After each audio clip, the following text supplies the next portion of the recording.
As cidades medievais não tinham esgoto, não tinham encanamento, não tinham água corrente levando embora o que o corpo produzia.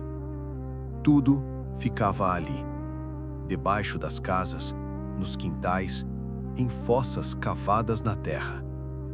Cada família produzia resíduos todos os dias, e esses resíduos não desapareciam. Eles se acumulavam, e alguém precisava lidar com isso. Enquanto mercadores negociavam nas praças, enquanto padres falavam de salvação, enquanto nobres discutiam impostos e guerras, existia um homem que trabalhava onde ninguém queria olhar.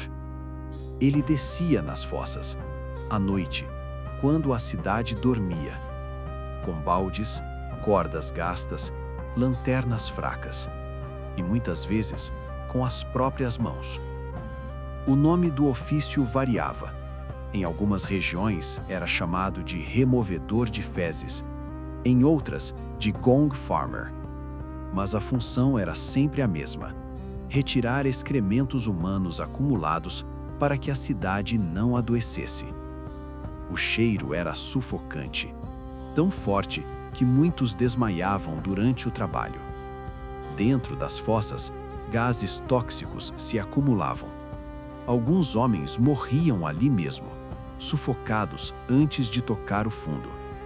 Por isso, antes de descer, alguns acendiam uma vela. Se a chama se apagasse, o corpo não descia.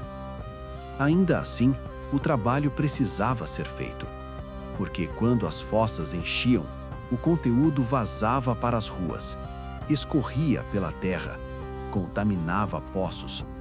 E quando a água adoecia, a cidade adoecia junto. Febres se espalhavam, mortes aumentavam, e ninguém entendia exatamente o porquê. Sem esse trabalho, a cidade simplesmente colapsava. E se você quer entender como as cidades realmente funcionavam, não pelos castelos e catedrais, mas pelos trabalhos invisíveis que mantinham tudo de pé, se inscreva no Origem de Tudo. Aqui, a história não é contada pelos vencedores. Ela é contada por quem sustentava o mundo sem jamais ser lembrado. Porque o mais perturbador não era o trabalho em si, era o que vinha depois. Mesmo sendo essencial para a sobrevivência da cidade, esses homens eram tratados como impuros.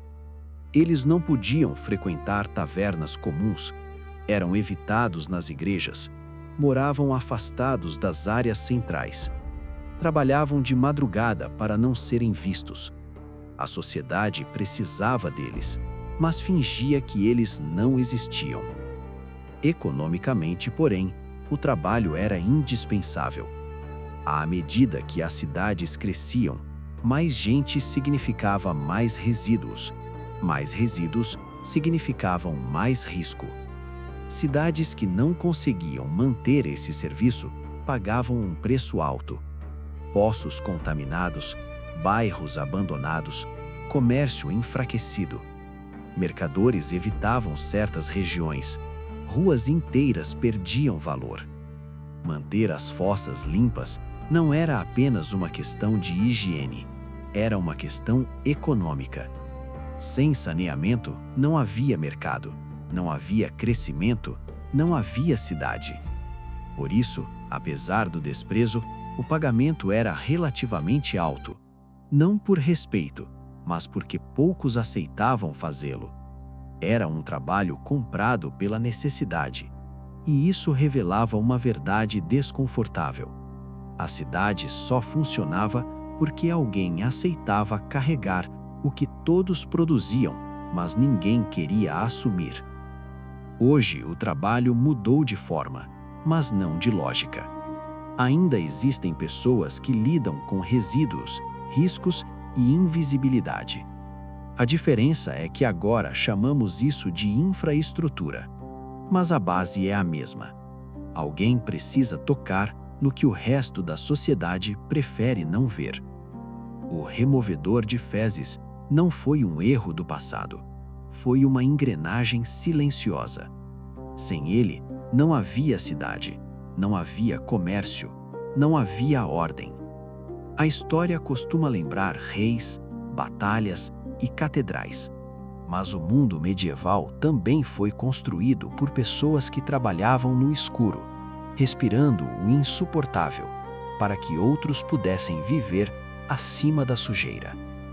Entender isso é entender como o mundo realmente funcionava e, em muitos aspectos, ainda funciona.